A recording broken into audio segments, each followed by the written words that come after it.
Hello అండి విజ్ఞాన్ గారు. నమస్తే. ఈ గేమ్ చేంజర్ పాపం ఎప్పుడు రిలీజ్ అయిందో గానీ, అందరూ దానికి సంబంధించి ఏదో ఒక కమెంట్స్ చేస్తూనే ఉన్నారు. పెద్దవాళ్ళు అనుకోండి, ఎందుకో దానికి పడి ఏడుస్తున్నావు అంటారు చూడండి అట్లాగా. ఇబ్బందికరమైన ఇప్పుడు ఫ్లాప్ అనే టాక్ వస్తేనే ఒక ఇబ్బందికరమైన పరిస్థితి. ఎన్నో అంచనాల మధ్య రిలీజ్ అవుతూ ఉంటాయి. కాస్త ఇబ్బందుల్లో ఉంటూ ఉంటారు. బట్ దాన్నే టార్గెట్ చేసుకుని అందరూ తలో మాట మాట్లాడేస్తే బాధే కదా! ఇప్పుడు ఆ గేమ్ చేంజర్‌కి సంబంధించి అనిల్ రావిపూడి గారు కూడా దాన్నేదో గిల్లారు అంటున్నారు. ఎందుకు గిల్లుతున్నారు పాపం? పురాణాల గురించి మాట్లాడుకుంటే కర్ణుడి చావుకి బోల్డ్ కారణాలు అంటారు. ఇప్పుడు ప్రెజెంట్ జనరేషన్ గురించి మాట్లాడుకోవాలంటే 2025లోనే వచ్చిన కొత్త సిట్యుయేషన్ గేమ్ చేంజర్ ఫ్లాప్కి బోల్డ్ కారణాలు. ప్రతి ఒక్కరు దాని గురించి ఏదో ఒక నెగిటివిటీ. ఫస్ట్ నెంబర్ 1, అప్పట్లో పుష్ప మీద పడి ఏడ్చారు, దేవర మీద పడి ఏడ్చారు. అందుకే ఎన్టీఆర్ ఫ్యాన్స్, అల్లు ఫ్యాన్స్ కలిసి కావాలని సినిమాని బాయ్కాట్ చేస్తే ఫస్ట్ డే ఫస్ట్ షోకి ఎక్కువ మంది జనాలు రాలేదు. అదొకటి. నెక్స్ట్, టికెట్ రేట్ల పెంపు విషయంలో ప్రభుత్వం తీసుకున్న నిర్ణయం వల్ల పాపం వీళ్ళకి చాలా ఎఫెక్ట్ అయ్యింది. లాస్ట్ మూమెంట్లో కొద్ది గొప్ప సవరణలు జరిగినప్పటికీ మ్యాక్సిమం అది పనికి రాలేదు. సో బోల్డ్ అన్ని నష్టాలు వచ్చాయి అనేది ఒకటి. నెక్స్ట్, టికెట్లు విడుదల ఒకరోజు ముందు ఎప్పుడు విడుదల చేశారో చెప్పకుండా, నోటీస్ లేకుండా, ఎదురు చూస్తున్నప్పుడు రిలీజ్ చేయకుండా వాళ్ళకి నచ్చిన ఏదో టైం అందరిని మంచి నిద్రలో ఉన్నప్పుడు అర్ధరాత్రి 12 గంటలకు రిలీజ్ చేశారు. అందరు లేచి చూసేసరికి వాళ్ళకి నచ్చిన థియేటర్స్ అన్నీ అయిపోయేసరికి ఎక్కడో వెళ్ళి ఎప్పుడో చూడడం ఇష్టం లేక రెండో రోజు మూడో రోజు చూద్దాం అనుకున్నారు. ఆ రెండో రోజు మూడో రోజు కూడా ఎందుకు చూడలేదంటే ఫస్ట్ డే నెగిటివ్ టాక్ వచ్చినందుకు అనేది ఇంకొకటి. ఆర్జీవి గారు లాంటి వాళ్ళు అండ్ నెక్స్ట్ కొంతమంది రివ్యూయర్స్ చూసిన వాళ్ళందరూ, ఫర్ ఎగ్జాంపుల్ నేను, బాగాలేదు అంటున్నారు కాబట్టి జనాలు పాపం వెళ్ళే వాళ్ళు కూడా బాగాలేదంట అని చెప్పేసి చెప్పులిప్పేసి మళ్ళీ లోపలికి వచ్చేసారు అనేది ఒక టాక్. ఒక్కొక్కరికి ఒక్కొక్క ఇష్టం ఉంటది, అభిరుచి ఉంటది. మీకు నచ్చలేనంత మాత్రాన నాకు నచ్చలేదని అనుకోవడానికి ఎలా కుదురుతుంది? 100% బాలేదు అని చెప్తే వెళ్ళేవాడు. బాగాలేదని చెప్పే హక్కు ఎవరికి లేదు. సినిమా మనకు నచ్చలేదని చెప్పాలి. బాగాలేకపోతే వాళ్ళు తీయరు కదా, వాళ్ళందరూ పిచ్చోళ్ళు కాదుగా. బాగాలేకపోతే తీయడానికి కోట్లు పెట్టి మనకు నచ్చలేదు. ఇప్పుడు ఒక బిర్యానీ ఒక హోటల్లో నీకు నచ్చుద్ది, నాకు నచ్చదు, అలా నచ్చలేదు అనేది అభిప్రాయం వచ్చేసరికి బాగాలేదంటే 150 రూపాయలు పెట్టి ఇప్పుడు సినిమాకి వెళ్ళాలా, మళ్ళీ పాప్కార్న్ అంతా కలిపి 1000 రూపాయలు అవుతుంది, 1000 రూపాయలు లాసే కదా అనుకుని ఇంట్లో కూర్చునే వాళ్ళు ఉన్నారు. మళ్ళీ నీ పాప్కార్న్ గొడవ కూడా నిన్న ట్విట్టర్లో పెద్ద ఇది చేసి బ్రహ్మాజీ గారు లాంటి వాళ్ళు మాట్లాడేసరికి అది కూడా గేమ్ చేంజర్ మీదే పడింది. ఇలా ఒకటి కాదు రెండు కాదు, ఆ మస్తు సిట్యుయేషన్స్ గేమ్ చేంజర్ అంటున్నారు. అండ్ నవ్వు ఇప్పుడు రీసెంట్లీ అనిల్ రావిపూడి గారు, ఈయన సక్సెస్ ఎంజాయ్ చేస్తే ఆయన ఒక సక్సెస్ మీట్లో సక్సెస్ గురించి మాట్లాడాడు. ఏమని, ఇది 8వ సినిమా కదా అయింది, వరుస పెట్టి హిట్, 8వ 9వ 8 అనుకుంటా, నాకు సరిగ్గా ఐడియా లేదు. అన్ని హిట్లే, ఇది కూడా హిట్టే. ఆయన మాట్లాడుతూ ఏమన్నాడంటే, నిర్మాతని దృష్టిలో పెట్టుకొని నేను సినిమాలు తీస్తాను, నేను నిర్మాతకి లాస్ రాకుండా చూస్తాను, సినిమాకి ఎంత అవసరమో అంతే పెట్టించుకుంటాను, అనవసర ఖర్చులు పెట్టను. మన డబ్బులు అయితే మనం యథేచ్ఛగా ఎంతైనా ఖర్చు పెట్టవచ్చు. పక్కోడి చేత ఖర్చు పెట్టించేటప్పుడు పాపం చూసి వాడికి న్యాయం జరిగేలా చేయాలి. నేను కూడా ఇప్పటివరకు ఎంతమంది నిర్మాతలతో పనిచేశానో అన్ని నిర్మాతలకి అవసరం ఉంటే తప్ప నేను ఖర్చులు చేయించలేదు.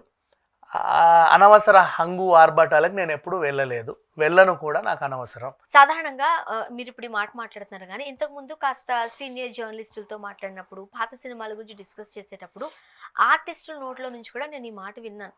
అప్పట్లో ఒక ఇబ్బందికరమైన పరిస్థితులు ఇంట్లో ఉన్నప్పటికీ కూడా పెద్ద రామారావు గారు, నాగేశ్వరరావు గారు వీళ్ళు చెప్పేసి లేకపోతే ప్యాకప్ చెప్పేసి వెళ్ళిపోయేవారు కాదంట. ఎంత ఇబ్బందికరమైన పరిస్థితి ఉన్నా సరే అక్కడికి ఆ రోజు అనుకున్న షూట్ కంప్లీట్ చేసే వెళ్ళేవారంట. ఇంకా కొంతమంది నిర్మాతలు, డైరెక్టర్స్, ప్రొడ్యూసర్ గురించి ఆలోచించకుండా పెద్ద పెద్ద ప్రొడక్షన్లో పనిచేసే వాళ్ళు ఆ రోజు వర్షం పడింది అనుకో ప్యాకప్ అంటారు బేసికల్లీ. బట్ అనిల్ రావిపూడి లాంటి వాళ్ళు ఏంటంటే, ఎలాగో వర్షం పడుతుంది, దీన్ని ఏ రకంగా యూస్ చేసుకోవచ్చు ఈరోజు నాకు నష్టం లేకుండా అని ఆలోచించే మనిషి. నాట్ ఓన్లీ అనిల్ రావిపూడి, చాలామంది ఉన్నారు ఇలాంటి వాళ్ళు ఈ రోజుల్లో. సో ఇప్పుడు ఈయన దీని గురించి మాట్లాడగానే అందరూ మళ్ళీ ఈయన శంకర్ గారిని ఉద్దేశించే అన్నాడు, 75 కోట్లు అనవసరంగా పాటల మీద ఖర్చు పెట్టించాడు, అంత అవసరం లేదు ఇప్పుడు ఆ పాటలకి, పైగా ఒక పాట చిత్రీకరణ పూర్తయి అసలు రిలీజ్ కూడా అవ్వలేదు. అలా బోల్డ్ అన్ని సన్నివేశాలు కూడా అలాగే ఉన్నాయి. ఒక పెద్ద మాల్ ఎందుకు కట్టారో తెలియదు కానీ 2 నిమిషాల్లో కూల్చేశారు. ఇలా బోల్డ్ అన్ని అనవసర ఖర్చులు ఇవి లేకున్నా కూడా ఈ కథని కథలాగా ఇంకోలా చెప్పొచ్చు, కానీ అనవసరంగా ఇంత ఖర్చు పెట్టారని ఒక టాక్ వచ్చింది. కానీ అనిల్ రావిపూడి కావాలని శంకర్ అన్నాడో లేదా తర్వాత సంగతి, మనకి ఇప్పుడు అనిపిస్తుంది. కానీ బేసిక్గా అవసరం లేకున్నా కూడా సినిమాకి బోల్డ్ అంత ఖర్చులు పెట్టే వాళ్ళు చాలా మంది ఉన్నారు. మనకు కూడా అనిపించేస్తుంది ఎందుకు ఇక్కడ ఇదంత అవసరం లేదు మా. ఇప్పుడు ఒక ఫ్రేమ్ పెడితే కొంతమంది డైరెక్టర్స్ ఉన్నారు, ఆ ఇంట్లో ఒక పెద్ద ఆయన ఉంటాడా, ఆయనకి ఇటు 4 అబ్బాయిలు 4 అమ్మాయిలు, వీళ్ళకి ఇల్లరిక పల్లుళ్ళు, వాళ్ళకి పిల్లలు, వాళ్ళ పిల్లలు ఇంతమంది అందరూ కూడా మనకు తెలిసిన ఫేసెసే ఉంటాయి. ఎవరిని టచ్ చేసినా 50,000 రోజుకి 50,000 1,00,000 రూపాయలు తీసుకున్న ఆర్టిస్టులు ఉంటారు. డైలాగులు ఉండే ఇలా నిలబడతారు. మరి ఎందుకు పెట్టుకోవడం వాళ్ళని? నువ్వు ఒక ఆర్టిస్ట్ని సెలెక్ట్ చేసుకున్నావు అంటే ఆ క్యారెక్టర్కి ఆమె యాప్ట్గా ఉండాలి. ఇప్పుడు ఫర్ ఎగ్జాంపుల్ మురారిలో లక్ష్మి గారు, పోనీ ఓ బేబీలో లక్ష్మి గారు, నువ్వు క్యారెక్టర్ షూట్ చేసుకున్నావు అంటే ఒక ముసలావిడ నాకు ఇలా ఉండాలి అని, అప్పుడు ఒక క్యారెక్టర్ తీసుకున్నావు. అంతేందుకు నిన్న సంక్రాంతికి వస్తున్నావు అనిల్ రావిపూడి సినిమానే, వెంకటేష్కి 4 పిల్లలు, దానికి ఒక సందర్భం ఉంది, 6 ఏళ్ళలో 4 పిల్లల్ని కనేసాడు అని. నెక్స్ట్ మళ్ళీ ఆ బుడ్డోడు, వాడికి కూడా ఇంపార్టెన్స్. మళ్ళీ నిన్న బాలయ్య సినిమా డాకు మహారాజ్ తీసుకున్నా, ఊర్లో జనాలు ఉంటారా, ఓ 10 మంది జనాలను పెడితే 10 మందికి ఇంపార్టెన్స్, కొంతమందికి మళ్ళీ హైలైట్ సీన్స్. దేవరలో ఎంతమంది ఆర్టిస్టులు ఉన్నారు, ప్రతి ఆర్టిస్ట్కి ఏదో గుర్తింపు. చివరికి ఆ గుడ్డమ్మాయి కూడా ఒక పాటలో డ్యాన్స్ చేసి మెప్పిస్తుంది. ఒక పిల్లోడు అనుకోకుండా చనిపోయే పిల్లోడికి ఓ స్టోరీ, అందరికి ఇంపార్టెన్స్ ఉంది కదా. ఇలా సలార్ బోల్డ్ ఎంతమంది ఆర్టిస్టులు, అందరికీ ఇంపార్టెన్స్. సో ఈ రకంగా ఉండాలి. పెట్టుకున్నామా ఇట్లా ఫ్రేమ్కి నిండుగా కనబడ్డారా అని చెప్పేసి, ఇప్పుడు మళ్ళీ ఈ పెద్ద దగ్గర నేను చెప్పింది కుటుంబ సభ్యులే, మళ్ళీ ఆయన కింద రౌడీ బ్యాచ్ ఉంటుంది, వాళ్ళు ఒక 40 మంది, వాళ్ళు ఇట్లా కత్తులు నూరుతూ ఉంటారు. అసలు ఏంటో అవసరం లేదు, వీళ్ళందరూ ఎందుకు ఏం చేస్తున్నారు అనిపిస్తుంది. ఒకసారి ఫ్రేమ్ పెడితే నువ్వు అటు తిప్పినా ఇటు తిప్పినా బోల్డ్ అంతా చూపించాలి. మళ్ళీ అంతమంది ఉండే కొంప అంటే దానికి తగ్గట్టే ఆర్ట్ ప్రాపర్టీ ఉండాలి. ఇంత పెద్ద ఇత్తడి బొగైనాలు గిన్నెలు అన్ని పెట్టేస్తూ ఉంటారు.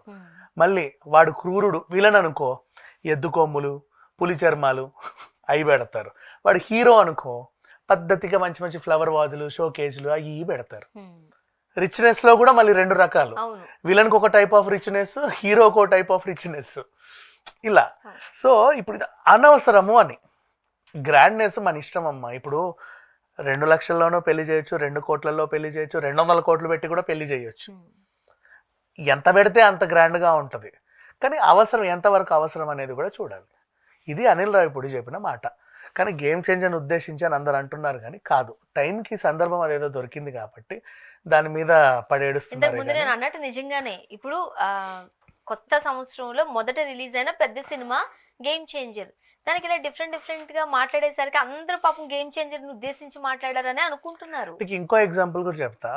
రిచ్ వాళ్ళ పెళ్లికి ఇక్కడ నుంచి ఇక్కడికి నగలేస్తారు కదా స్వర్ణ, బాగా గమనించు లేడీ కాబట్టి, ఇక్కడ వడ్డానం ఈ వంకీలు అన్ని పెట్టి ఇటు నుంచి ఇటు దాకా ఒక చోక్ పెడతావా, దాని కింద వెంటనే ఏవి కనబడవు, దేనికి డీటెయిలింగ్ ఉండదు. నువ్వు ఖర్చు పెట్టే కదా కొన్నావు. ఇప్పుడు చోక్నే మనం 4-5 లక్షలు పెట్టి కొంటాం, అది కనబడాలి కదా, అదొక్కటే వేసుకుంటే కనబడుతుంది. నువ్వు దాని మీద ఒకటి ఈడి దాకా వేస్తే మొత్తం ఒంటి మీద ఏదో దిగేసుకొచ్చావన్నట్టే ఉంటుంది తప్ప దేనికి డీటెయిలింగ్ ఉండదు. ఆ డీటెయిలింగ్ లేక ఓవర్లాప్ అయిపోయి గందరగోళం అయ్యిద్ది. ఇది అనిల్ రావిపూడి చెప్పినటువంటి విషయం. పెట్టుకుంటే ఎంతమందినన్నా పెట్టుకోవచ్చు, ఎంత గ్రాండ్గా అన్నా తీయొచ్చు, కానీ దానికి అవసరం ఉండాలి. అవసరం లేకుండా పెట్టే ఖర్చు ఓవర్లాప్ అయిపోయి ఖర్చు మీద ఖర్చు అయ్యి అది ఎందుకు పనికి రాకుండా తయారైంది. అది. Okay, thank you so much.